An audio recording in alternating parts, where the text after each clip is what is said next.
Hey there. I'm excited to announce this to you today. This is what you've been waiting for in your spiritual quest. This is something I've wanted to do for a long time, and I'm finally ready to announce it that it's ready to go. It's the Grief to Growth Community Circle. Now, this is a sanctuary where like-minded souls are united in their journey through grief and towards personal transformation. It's more than just a place. It's a beginning. It's a commitment to growth and understanding. Here you're finding not just a community, but you're entering a circle of trust and depth. You're going to engage with interactive coursework. You'll dive into exclusive podcast episodes and partake in discussions that illuminate the path from mourning to empowerment. This is a realm where every question is honored and every individual's journey is validated. To be part of this exclusive circle, visit us at grieftogrowth.com/community or look for the chat icon at the bottom of every page on the main website. Remember that entry is a privilege because I want to ensure that every member is as dedicated and genuine as you are. You must apply to join, but the journey within is worth every step. So go ahead and join us today. Check it out, grieftogrowth.com/community, and I look forward to seeing you there. Hi there. Welcome to the Grief to Growth podcast. Your host is Brian Smith, spiritual seeker, grief survivor, and life coach.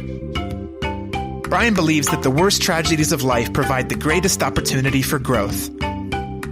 Brian says he was planted, not buried, and he's here to help you grow where you've been planted. In each episode, Brian and his guests will share what has helped them to survive and thrive. His sincere hope is that this episode helps you today. And now, a brief word from our sponsor. When I decided I was going to do a podcast, I knew there were more moving parts than most people expect. How do you record a podcast? Where do you host it? How much will it cost? Do I need special software? How do I distribute it? All these questions were in my mind. I was all set to go with another podcast hosting company. Then I heard about Anchor. I believe that Anchor is the easiest way to make a podcast. Anchor gives you everything you need in one place. You can use it right from your phone or from your computer. Anchor is not only free, you can even make money from your podcast with no minimum listenership. Anchor's creation tools allow you to record and edit your podcast so it sounds great. They'll even distribute your podcast for you so it can be heard everywhere: Spotify, Apple Podcasts, Google Podcasts, and many more. So download the Anchor app or go to anchor.fm to get started.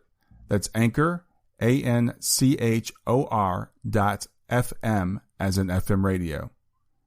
And now, back to our episode. Today's podcast is the third in a series with Dr. P.M.H. Atwater.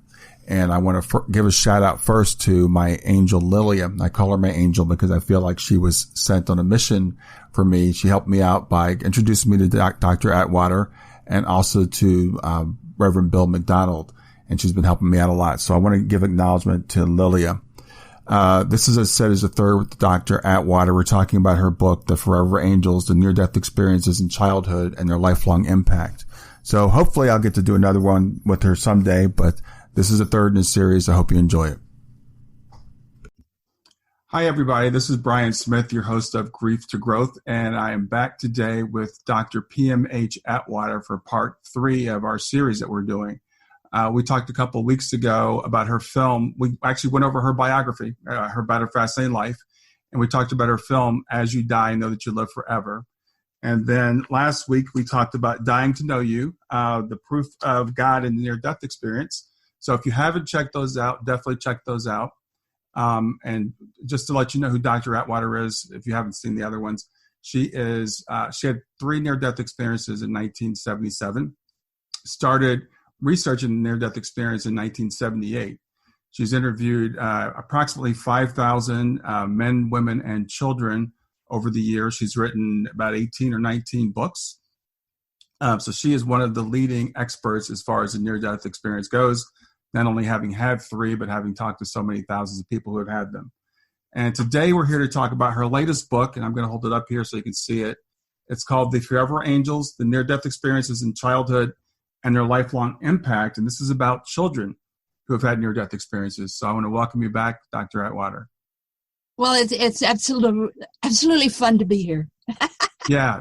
It's been really great getting to know you. And as I was saying, in the intro, if you didn't see the other interviews, go back and check those out. I know a lot of people ask about your near-death experiences. We covered those a little bit in the first interview, but Dr. Atwater's book, "I Died 3 Times in 1977," does go into detail about her near-death experiences. So if you want to know more detail, check those out. But today we're going to talk about the Forever Angels. And is this the only study that's been done like this with children and kind of a lifelong experience of the near-death experience? No, there's a number of other books Mm-hmm. that have been written about childhood near-death experiences. None of them, however, have ever focused on the ages of birth to the age of 5 and done in depth. None of them have really gone deeply into the after effects. Absolutely none of them on planet Earth has gone to when these people age, as they get older and older, especially in the later years, looking back, Mm-hmm. what kind of impact did that near-death experience at such a young age have on their life? Right. So the Forever Angels stands alone. There's absolutely nothing else like it. Yeah, that's what my thought was. I know that people have looked at how children's near-death experiences differ from adults' near-death experiences, but I haven't seen anybody talk about like the lifelong impact and the differences of those, because a big part of the near-death experience, which we touched on last time we were together, is the after effect. I mean, people talk about the experience itself, but it's the lessons from the experience and how it impacts the rest of your life, because people don't come back unchanged from these. Well, that's certainly true. And the research that has been done so far really focused on out of the mouth of babes. You know, these stories are so innocent and so out there. Kids talking about God, or kids talking about grandma and granddad that they saw on the other side. They tell incredible stories. Many of them talk a lot about their present relatives, mom and dad, maybe grandma and granddad who are still alive. One little girl who was in an accident in Richmond, Virginia, talked about her grandfather drinking all the time, and she didn't like that. And he didn't even know she knew. Nobody knew that she knew. Mm-hmm. So she got into areas of her grandfather's life that were absolutely secret. They've never, ever been mentioned even around her. Wow. And she knew them in detail. So these, and children often, Brian, if they've been injured, running a high fever, they're in a hospital, especially if they're, a big automobile accident where their parents were killed, while they're in the hospital, they will see their parents floating around the ceiling. And they will talk to their parents. Or maybe their parents will come to their bedside and talk to them. And it sort of freaks out the nurses and the doctors because, of course, they can't see them. Wow. But the children can. And this is just typical, really. Elizabeth Kubler-Ross talked about it. It is so typical that most hospital and nurses and doctors either know about it, have read about it, or are really kind of reluctant to say it happened on their watch, but yet they admit that it did. So children really have this vision that they can see through things. They can see past what you and I can see, and they'll talk about things that are near and dear to our heart. I mean, life after death. They just come right out with it. Of course you live after death. They have no problem at all with that kind of issue like we do. And so naturally, we're so thrilled when they talk about this. It's like, wow, Yeah. little innocents talking about this. But nobody does the follow through. Mm-hmm. Nobody goes back to these kids 10 years later, 20 years later, 30 or 40 years later, and say, how is it with you now? Mm-hmm. And that's what I did. Mm-hmm. You know, my first study that was done in the 80s and 90s, that was pretty much kind of the typical. I say kind of because I was certainly looking for after effects, but I was dealing then with kindergartners up to people in their 20s and 30s mm-hmm. who had, you know, an experience as a child. In that study, I said birth to the age of 15, but I didn't get hardly any teenagers or tweens that talked about their experience. Most of them were from the age of 7 younger. And then I had 2 large groups from birth to the age of 15 months and from 3 to 5 years of age. So in that book, The New Children and Near-Death Experiences, I talked a lot about what I found. Then, and I found some things that really surprised me and startled me, mm-hmm. even kind of disturbed me.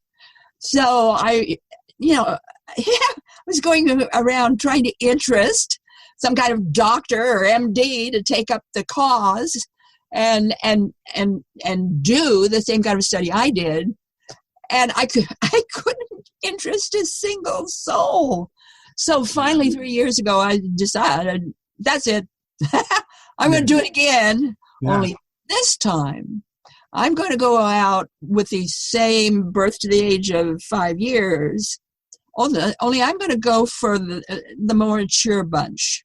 Mm-hmm. Those people in their 50s, 60s, 70s, and 80s who could verify having had a near-death experience from birth to the age of 5. And I asked them this one question. Did having a near-death experience at such a young age have any effect on your life? Yeah. If it did, tell me about it. So in essence, I was asking for essays, mm-hmm. and then I went back with telephone calls and emails to check on this, that, and the other. But Brian, how can I say this to you? This older bunch looking back, you know, the first bunch was the young ones looking forward. Mm-hmm. Now I've got the older ones looking backward. So I'm able to view the near-death experience from both sides because I took, you know, the first study and blended it in with this one. This one man who was in his late 60s, he had just retired from his job.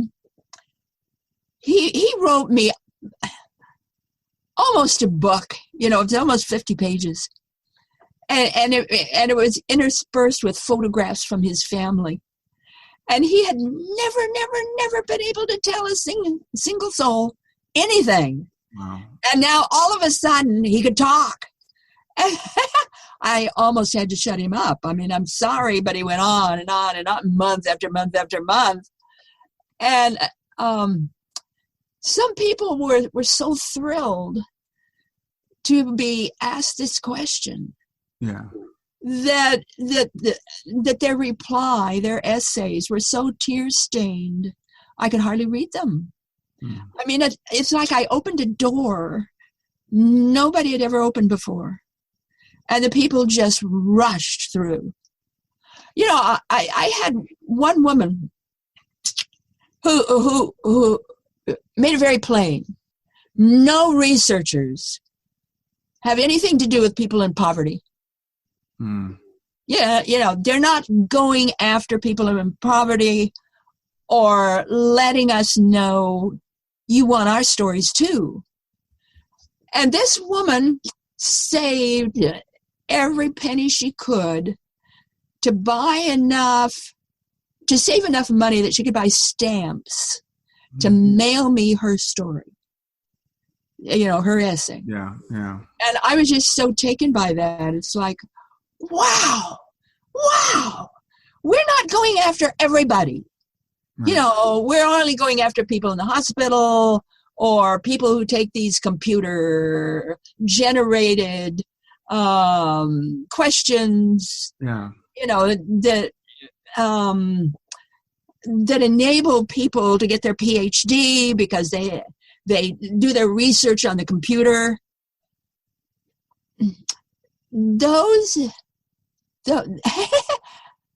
That does a lot of good, yes, but it doesn't give you the real story. Mm-hmm. It doesn't get you in with the people. And that's what I did. Yeah. I've always done. And boy, did I ever get replies. I mean, wow. How did you find the people in the study? How did you? Well, sometimes I put out ads. Okay. Sometimes I put notices out on the internet. Mm-hmm. Sometimes I put out notices. Sometimes I passed out flyers at various talks I gave. Just pass it out. People in the audience. Wow. Okay. I did everything I could think of. Sometimes word of mouth, getting other people to, help you. I just, for 3 years, I did everything I could to get a hold of people. And, once you put something out on the internet, it just goes on and on and on. Yeah. I'm still getting people who want to participate in this study. And that study was closed a year ago. So it's like, whoa. Yeah. So the book is fascinating, and your research, as always, is very thorough, and you cover a huge cross section. So what are some of the differences between the effects of a near-death experience on a child and on an adult? It's the same pattern of experiences. It's the same basic after effects, physiological and psychological. But with children, how do I say this? It is much more different. Different in the sense of intensity, different in the sense of how they deal with it, which is very much radically different than adults do. And especially when you get these teeny tiny ones, there's no before. Yeah.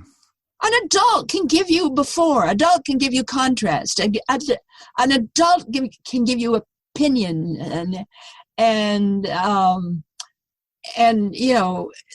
tell all kinds of stories about their life and their children and their mates and how this affected their work and how this affected their lives.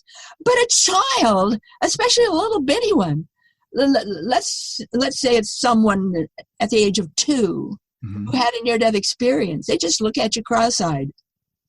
They've never left where they were. Yeah. They're still there, Brian. And for them, the biggest challenge is to figure out how to be a human being. Yeah. They don't understand relationships. They don't understand mom and dad and siblings and friends. They don't understand school. They're still over there, and it takes them a while to sort of drift down into the earth world and realize that things are different here. Yeah. And we look at things very differently. So, for the average adult experiencer, it takes 7 to 10 years to integrate the experience. And don't believe anybody who said they did it quicker. Okay. I mean, I've seen a lot of them that, they've gone through various kind of studies or workshops or did whatever they could to be able to get a hold of what happened to them and the way their lives are different now and what that means and who they are and my goodness, what's going on here. But with children, it takes 20 to 40 years to integrate their experience. Wow. An adult will integrate, a child compensates. Yeah, you said that. Could you explain the difference between integration and compensation? Stay with us. We'll be right back. Hey there, something I want to tell you about today. My podcast platform, Buzzsprout, has recently made it easier for me to allow you to support me financially. Go to www.grieftogrowth.com/subscribe. That's grief2growth.com/subscribe. And once you're there, you can sign up to support me financially. Now, you can do it for as little as $3 a month, or of course, as much as you'd like. If you do that, you'll get access to bonus episodes, and you'll see those in the regular feed. They'll have a lock on them. But when you become a subscriber, you'll actually get access to your own private feed, and you'll be able to listen to the regular podcast along with the bonus podcast for the subscribers. I want to thank you for listening. I want to thank you for sharing the podcast. And I want to thank those of you who support me financially. Have a great day, and on to the episode. A child will do everything they can to obey their parents, or to be a part of the system, or to get along with their friends, and to avoid bullying. A lot of these kids get bullied tremendously.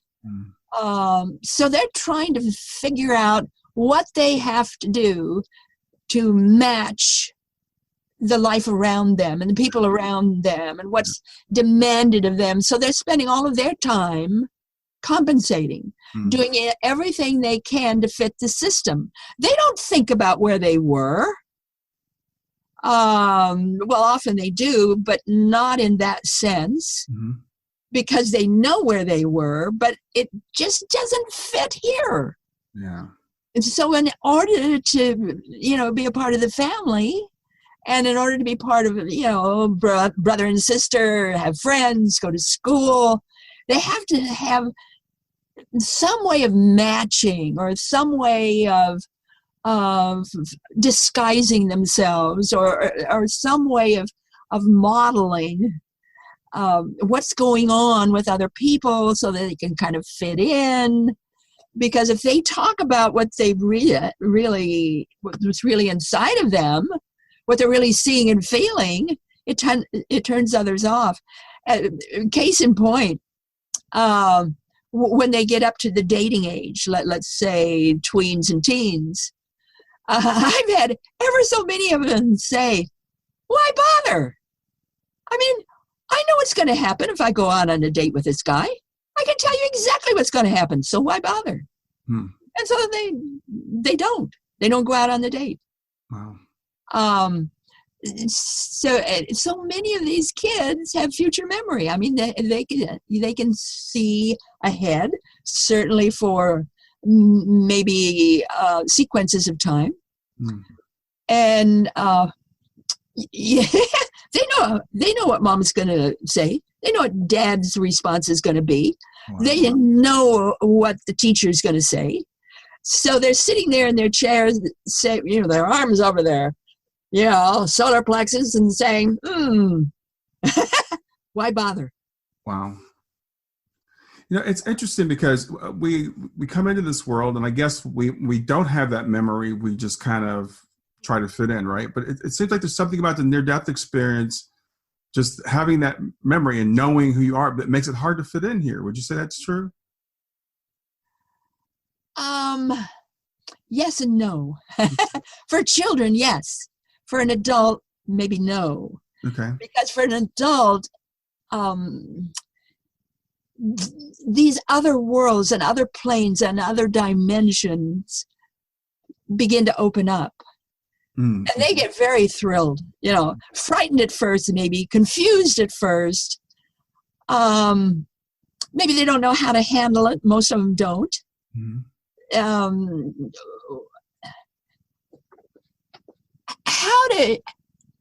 do you go on living your life when you've been in an accident, you nearly died, you're in the emergency van headed toward the hospital, and suddenly you're leaving your body, you're seeing what all is going on, then you're on top of the van as it's speeding toward the hospital, and you're there as a spectator. And you're enjoying the view. It's like, wow, I didn't know I could do this. This is incredible. Wow. So for an adult, it's like Merry Christmas. It's like, woo, I can do things I never thought I could ever do before. And when you come back into your body, it's like you want to tell everybody, and it's like right away there's this wall. Yeah. They don't want to hear you. They don't want to hear you at all. Let me give you a case in point with adults.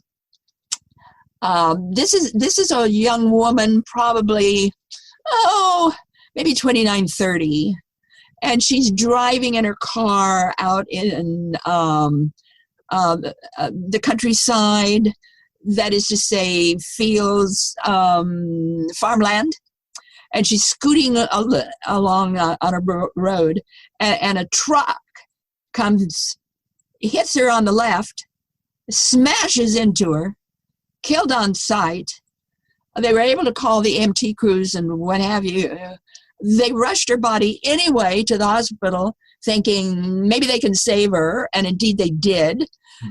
She's on the operating table.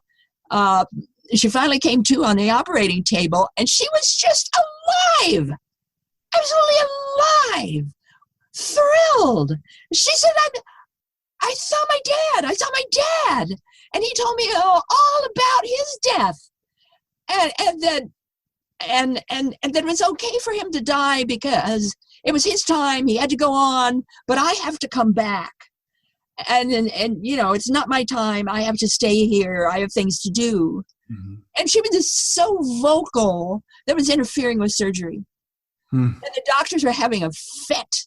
So finally, one of the doctors went to the waiting room where the family had then gathered, and talked about what was happening, and the people in the waiting room said, that's a hallucination. They just talked to the dad that morning. There's nothing wrong with his health. Mm-hmm. Okay. So the doctor goes back, explains this to the woman on the table. She becomes even more animated. Absolutely, they couldn't handle her. Mm-hmm. So they went back again to the family and said, get that dad on the phone right now. I want him to talk to her.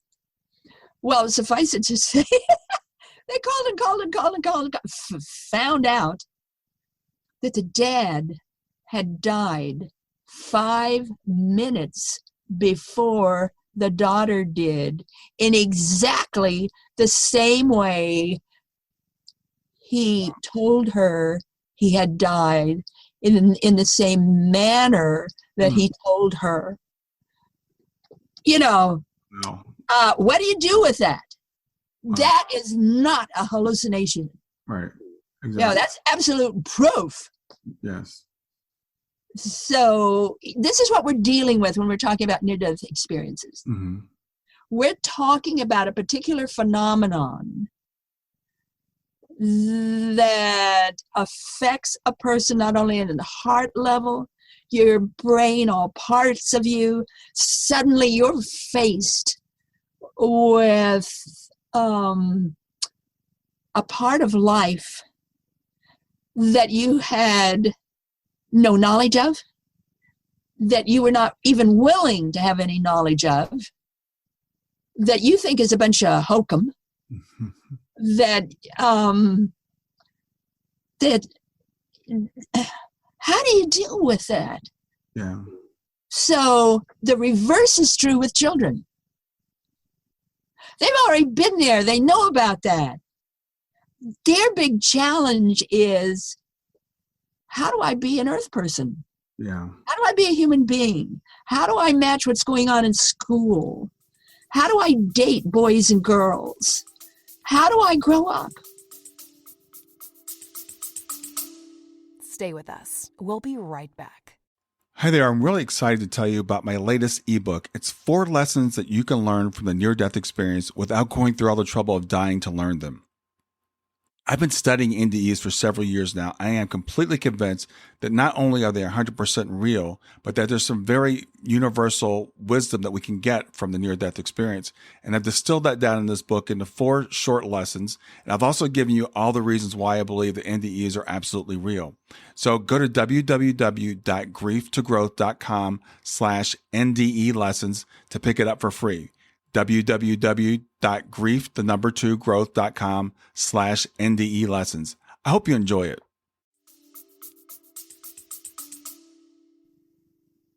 The thing that struck me about the book as we think about near-death experiences, and again, some of us who haven't had them, we think they're really pleasant, and many times they are. But these kids have a lot of struggles fitting into society. They come back with physiological effects, as you said. They tend to be brighter, smarter.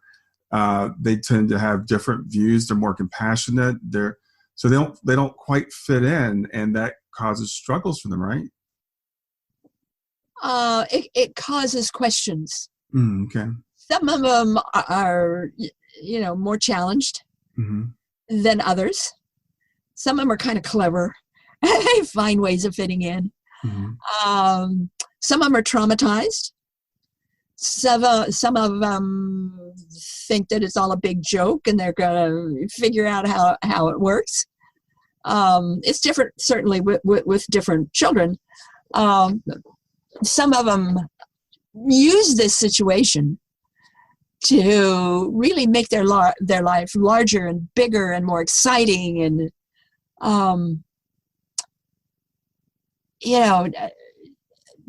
to them, this is a reality, the other side, that is just as real as this side. So their challenge is, how do you deal with that? And like I said, it takes decades. It's no flip of the switch. It takes a while. Yeah. Some of them are able to handle it quicker than others, but most of them, it takes a while. Yeah. And there are a few things in the book that I thought were really fascinating. There people have actually pre-birth memories and people that remember their births after. Oh, yeah. Yeah. Yeah, the book is dedicated to a woman who had her near-death experience in her mother's womb. Yeah, that's crazy. As she was being born, while her mother was attempting suicide. Oh, wow. All 3. Wow. Do you think this little gal was a little mixed up? Yeah. She took all of her childhood and young adulthood to sort of figure it out, her place in this world. And she finally decided that her place in this world was to help her mother and to help her other relatives and do what she could to help other people. You find this with adults, but you find it even more with children. They come back very empathic, most of them, and they want to heal and help others. They want to do what they can to help others. And believe it or not, so many of them get into science. They get into various types of the business world. I'm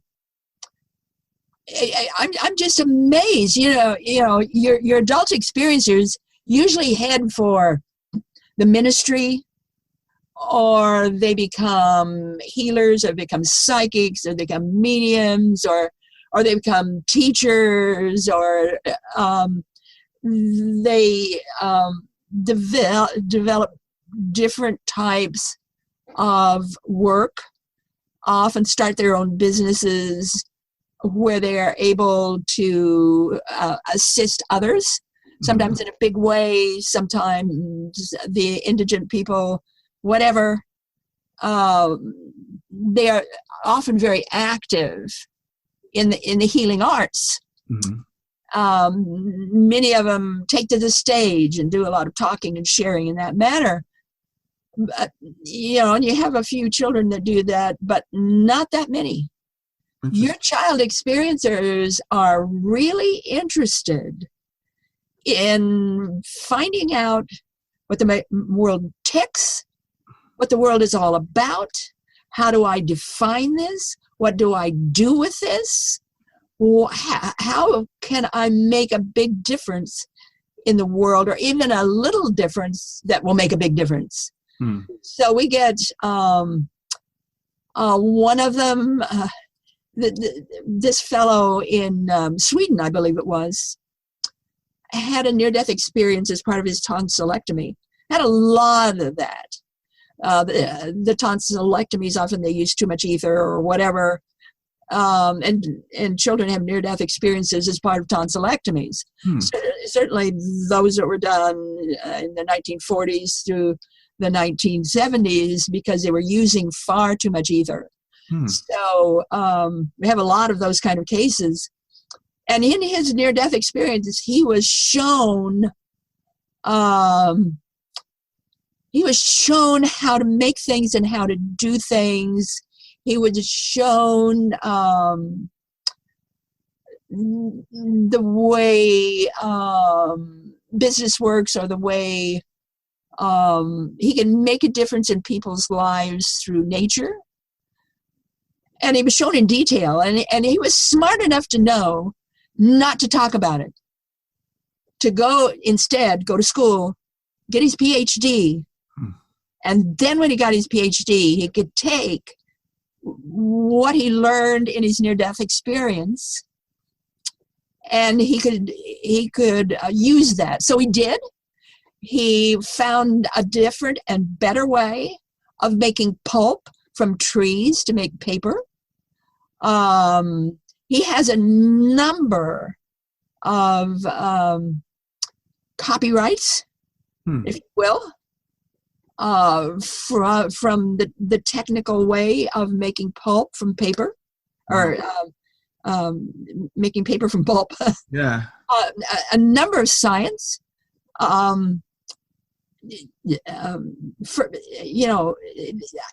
There's just so many of them who get involved in science or in business in some way.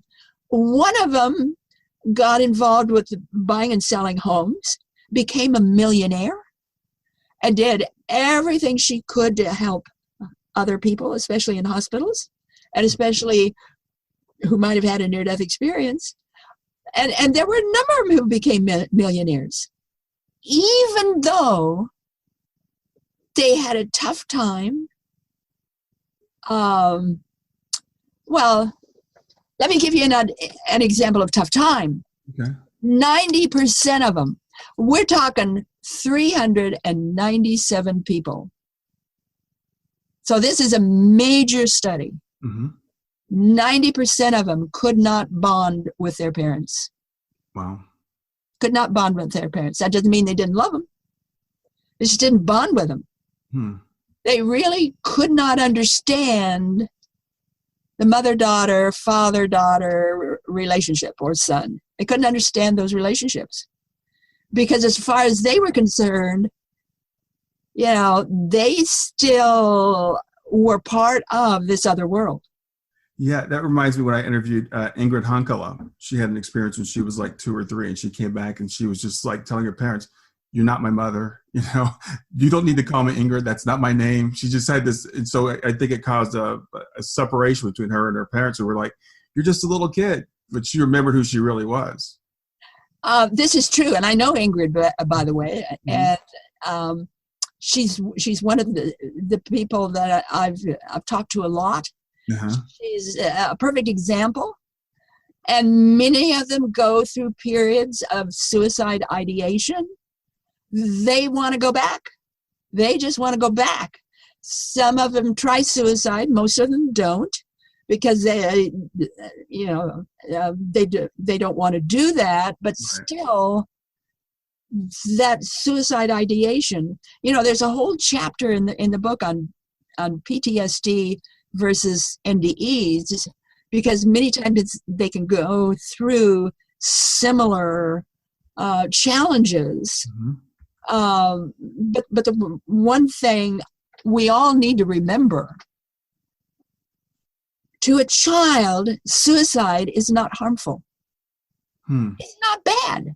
Yeah. Could you say that again, please? Suicide is not harmful. It's not a big deal. Mm-hmm. For the average child experiencer, when they were not breathing, they were in this beautiful world, this perfect world with loving people. Now that they're no longer there, now that they are breathing again, that world is gone. A child's logic says, aha! The way to get back to that perfect world is to stop my breathing. Yeah. So they try to do that, not realizing or knowing that that could cause a lot of grief or problems with their parents and with the siblings. Yeah. They don't think that way. And I think it behooves us to sort of step back and realize that they view the world differently than we do.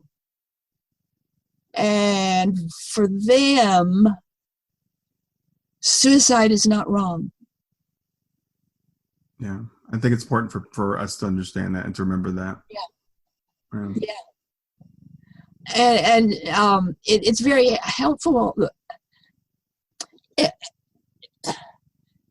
It would help all of us if we kind of wake up to realize that a child thinks different. Yes. So if we could gear our psychology, our languaging to this different reality, we could then help them to be able to get excited about the earth world. In my book, the first one I wrote on child experiences, the new children and near-death experience, in the back is an appendices, a resource section that is very, very large. And I give you lots of things you can do to help that child be more aware and comfortable with wearing a body and the life that they have now, and not grieve so much for the life that they left. Yeah. So I really call everybody to get that book and to to try out some of those exercises, because they make a huge difference. And, one of the biggest that I would very much recommend to anyone who has a child who had a near-death experience, invite that child to make their book. Make your book. Get a lot of paper, maybe have make holes in the paper top left-hand corner, maybe yarn or a ribbon. And in that book, the various pages, their book, it has to have a cover. So the child names their book. It's by them. And then inside, they talk about their story and any poems, any thoughts they have, any drawings that they have. If what happened to them made the paper, then put the clipping of that newspaper in the book too. And leave pages in the back, empty pages, that they can go back and add more to their book. You will find, as I have, that any child who makes their book, and I would recommend adults also, make your book. It has such a healing effect. It has such a joyful effect. It has such a, it is just so wonderful. It's like their book. Only the experiencer can validate your experience. There isn't anybody else who can. Only you can. Right. So make your book. it's the most healing thing you can possibly do. Yeah. As I was reading the book and as we were having this conversation, these kids go through things. Have you heard of indigo children? We talk about some children that are very sensitive, that seem to be connected to the other world. So I see similarity between kids that have near-death experience and some of these children that we're calling, indigo children now. And I have 2 daughters. One of my daughters is passed over. But I remember when they were about 3 years apart, so they're about 4 and 7, something around that age. They talked about being together before they came here. Yeah. They said, Okay, let's talk about this. Mm-hmm. These are the new kids. The human race is evolving. It really is. These are the new kids. We've got all these names, all these labels: indigo kids, crystal kids, cosmic kids, on and on and on. Mm-hmm. Take all of those labels and bat them out the door. Throw them out the door. Don't mean a thing. Then take all those characteristics those labels supposedly described, bunch them together, and you have the new kids. Yeah. I wrote a book about it. It's called Children of the Fifth World. Okay. Because the human race is evolving. These are the new kids that are coming in. If you stick with labels, then you're inviting your children to be exclusive. Yeah. They're not exclusive. They're inclusive. Mm-hmm. So just kick all those labels out the door and realize these are the new kids. The human race is changing. It's evolving, and the way they are changing matches what happens to children who have near-death experiences. Yeah. So you're very correct. Yeah, that's pretty wild. Yeah, I picked up on as I was reading the book. I'm like, I just see a lot of kids that haven't had near-death experiences that we know of anyway. Because I'm like thinking, are these kids having near-death experiences we don't know about? Because it seems like so many of them are having similar things to kids who have had them. We haven't yet looked at the real changes that are happening to children who have near-death experiences at such a very young age. Mm-hmm. When we do that, let me search for some percentages here. I think those percentages would be very helpful. Mm-hmm. 93% are drawn to math, science, and history. 84% mine works differently than anybody else. Significant impact, enhancement of intellect. Let's look at this.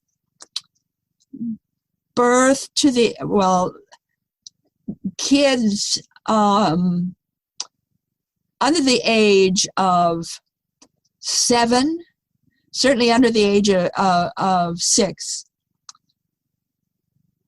when they're old enough to take the standard IQ test, they're scoring 150 to 160. 48% of them are scoring 150 to 160. That's average near-death experience. Wow. But those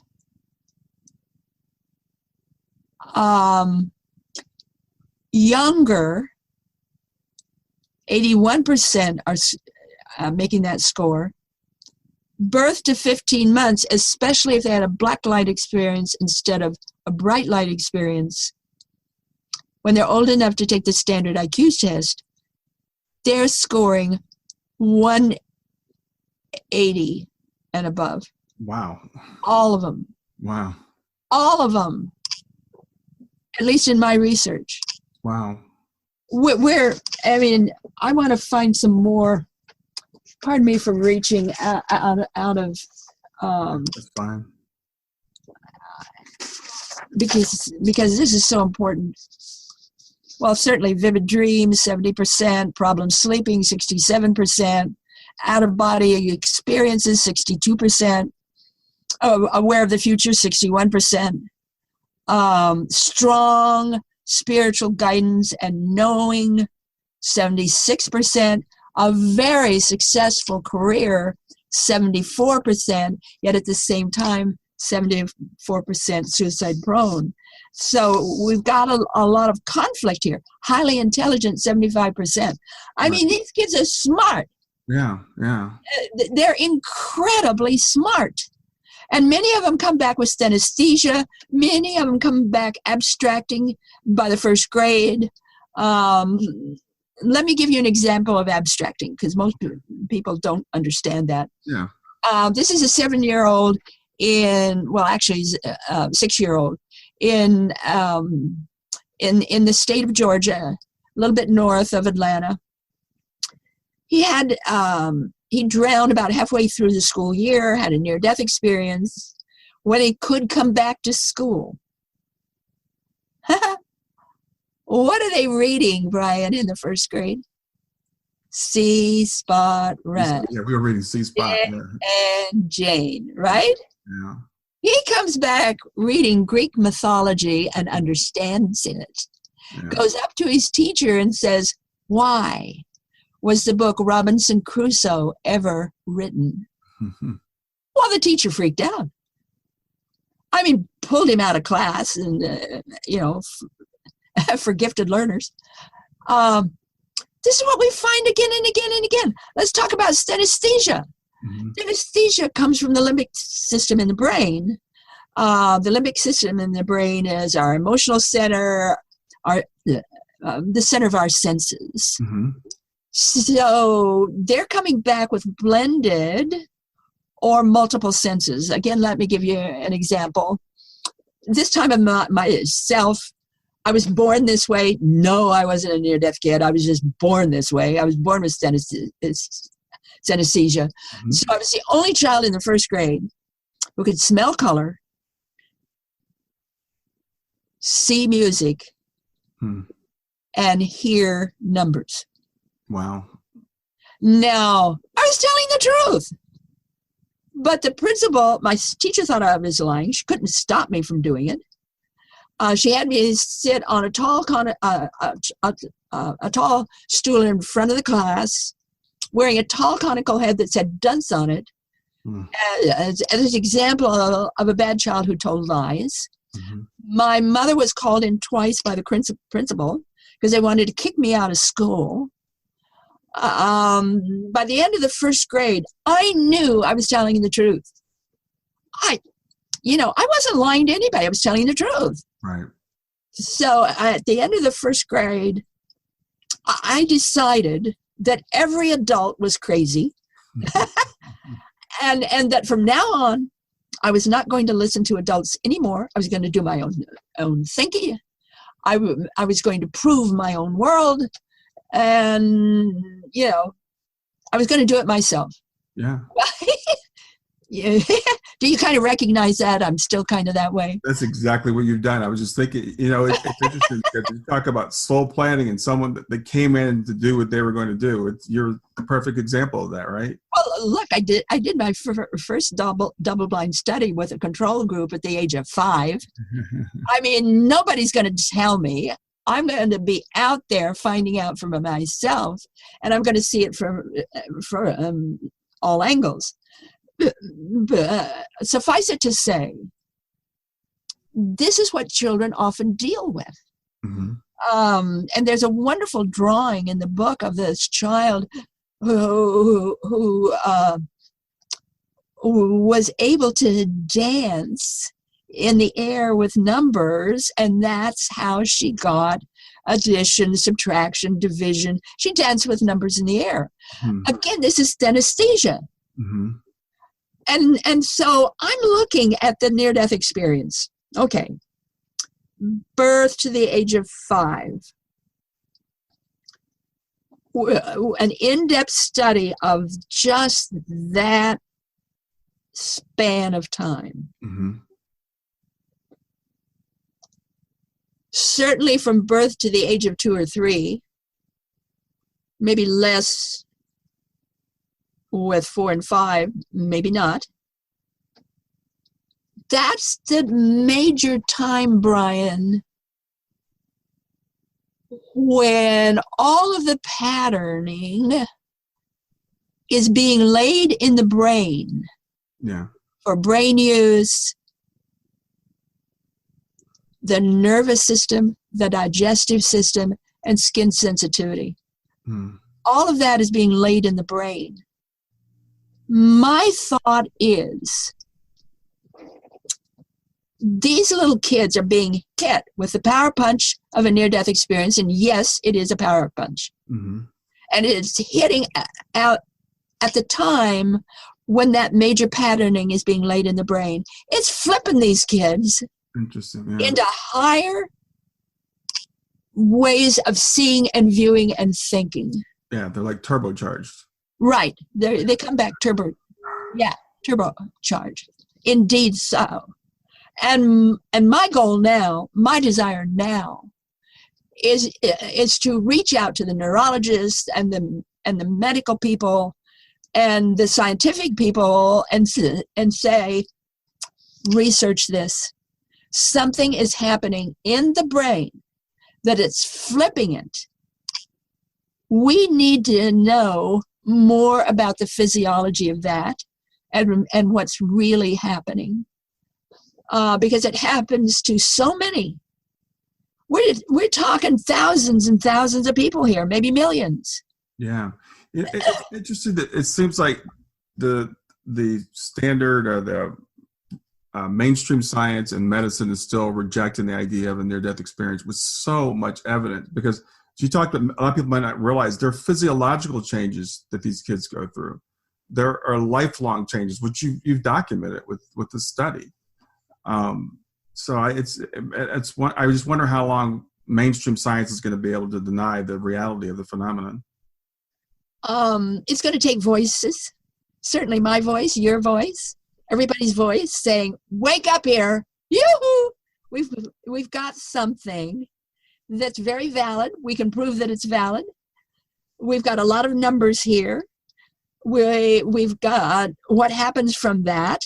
We've got the IQ tests. We've got the testimony from the parents, from the teachers, from the siblings. We've got it now. So let's use it. Let's use this data to interest people. And I'm just going to keep yelling. Oh, yeah, well, you're doing a great job. Everybody, get the book, The Forever Angels. Get out there. Here's the information. I think if people, if they bother to do the research or read your research, it's like I said, it's undeniable. Some of the stories these kids tell. There's one little girl, I guess she was walking around the house looking for her brothers, and one had never been born because he was a miscarriage, and the other one hadn't been born yet. But she saw them all. Right. There they were every night and every morning at the end of her bed, her two brothers. She talked with them. She knew them. They knew her. She didn't know until she was older that the one had died when he was very young. She didn't know that. And eventually she came to know the one who was later born. Yeah. And it's like she grew up knowing both her brothers. Yeah. Which really makes you wonder about the nature of time, right? I mean, she's seeing backwards and forwards at the same time. Absolutely. Well, they perhaps, we human beings forget, or maybe never knew, that the various planes and dimensions of life, of existence, interplay. We think that life is a one-way road. Birth, die, one way. You do all that you can in that trip, but that's all there is. No way. We can slip in and out of this reality all the time. Those on the other side can come to greet us. We can go to greet them. We can see them often. They can see us. We can have this back and forth dialogue. There's this wonderful book called Hello from Heaven. And it's filled with stories from widowers and widows about their dialogue and their seeing and being a part of their deceased relatives' life afterward. Wow. And it's a big study. It's a huge study. So get a hold of the book, Hello from Heaven. You know, it's very often those who have died will come back. They'll come back in your dreams. Many times they'll come back through various other symbols or signs. Sometimes they physically manifest. Mm-hmm. There's this bleed through or this walk through that's occurring all the time, and we don't see it. We're not aware of it until we're confronted by it. Yeah. And we think it's a psychic phenomenon. We think it's scary. We think it's, oh, how do I handle this? This is a ghost. No, it's part of life. Yeah. Yeah. Life has many, many dimensions. Yeah, absolutely. Well, I like I said, the book, I think, well, you're fascinating, first of all. It's been such a pleasure to have these. You're just like rascals. It's just really great to sit down and talk to you. And I mean, you're obviously a brilliant person. You're so full of joy. People have been telling me they've been looking at the videos and just commenting how full of joy you are. Yeah, let's talk about this. That's Busy Betty Wiggles. Yeah. Hey, folks. Yes, I wrote the book, The Forever Angels. Mm-hmm. What are parents going to be able to do to then speak to their child in a way that helps the child remember? You don't have to have a near-death experience. Kids can remember their birth. Mm-hmm. You'll be surprised at how many can remember conception. Mm-hmm. Yeah, they are there when mom and dad conceived them. I mean, I've got lots of stories about that. So these kids, many of them remember. Yeah. So I dreamed up this series of books called Animal Lights. There are 6 of them. Mm-hmm. There are all kinds of animal stories. This one is about Busy Betty Wiggles. Mm-hmm. And these are animals that remember conception, remember being in the womb, and they talk about being in the womb. They talk about maybe accidents that can happen in the womb. They talk about birth. They talk about handicaps, all kinds of issues related to birth and conception. And so the parent then can read these stories with the child, and maybe by then the child can read them his or herself. Yeah. And help the child remember, okay, did anything like that happen to you? Yeah. Were you a Busy Betty Wiggles? Wow. Do you remember being in the womb? What was it like for you in mommy's pocket place? I call the womb the pocket place. What was it like for you in the pocket place? So this is the first one. Mm-hmm. I hope it's out by the end of October. It's an ebook. These are all ebooks. And again, there'll be a total of 6 in the Animal Lights series of various animals. They're $3 a piece, $18 for the full set. They're ebooks. Anybody in the world can get them. Mm-hmm. Finally, parents are going to have something that they can sit down with their kids and laugh and giggle and say, Do you remember any of this? Yeah, that's a good point. As I mentioned earlier, my daughters, they were just talking one day and they said they remember, being in heaven, as they put it, before they came and choosing us as parents. And it was totally spontaneous. We had no idea where it came from. We had never talked to them about anything like that. Yeah, so finally parents are going to have a specific type of children's books to help the children remember. That's awesome. We have to let me know when those are available so we can mention Well, them. one of them should be available at the end of October, which is next week. Coming up really soon. It'll be on Amazon.com. It's an ebook, and it's called Busy Betty Wiggles. That sounds great. Well, I want to encourage everybody to get the book, The Forever Angels. It's fantastic. And I've read, now this is the second book of yours I've read. And I'm reading, I just got a manual for human development and just started that. The manual for developing human. For developing human, yeah, that's right. I'm sorry. Yeah, that's the big one. I think that's the most important book I've ever written. Well, I just started a couple days ago, and it's fascinating. So, have fun.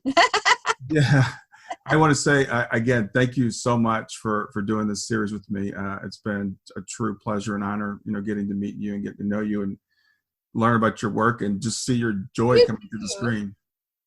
Yeah, you too, Brian.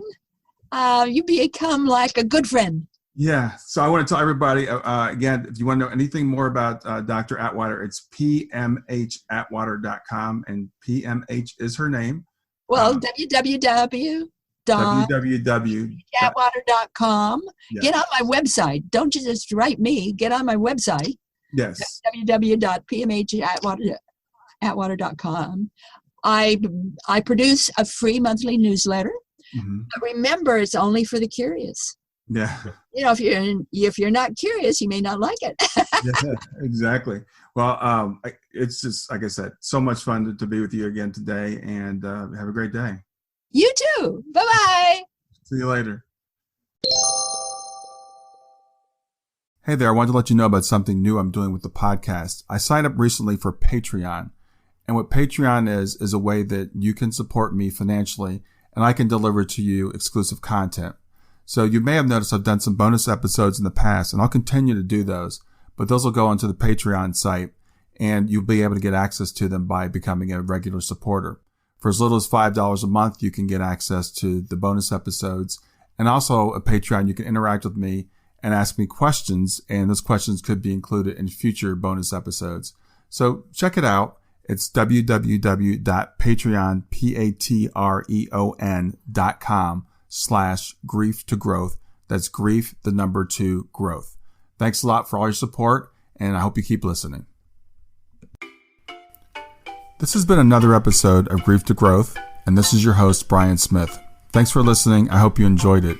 I am a life coach and grief partner. You can reach me at www.growth.com. That's www.grief2growth.com. And if you'd like, you can book a free half-hour consultation. The other thing I'd like to ask for is your support for the podcast.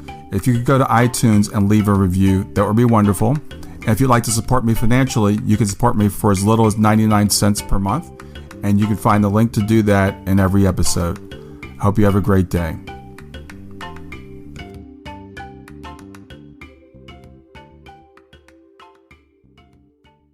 Hi there. I hope you enjoyed this latest episode of the podcast, and I'd love to hear your thoughts. What questions came up for you? What did you like about it? What didn't you like about it? I invite you to visit us at grief2growth.circle.so. That's grief, 2 growth.circle.so to continue the conversation with me and with other listeners. It's a space to sound off, to share reactions, and to go deeper into the topics from the show. I look forward to chatting more, and I hope to see you there.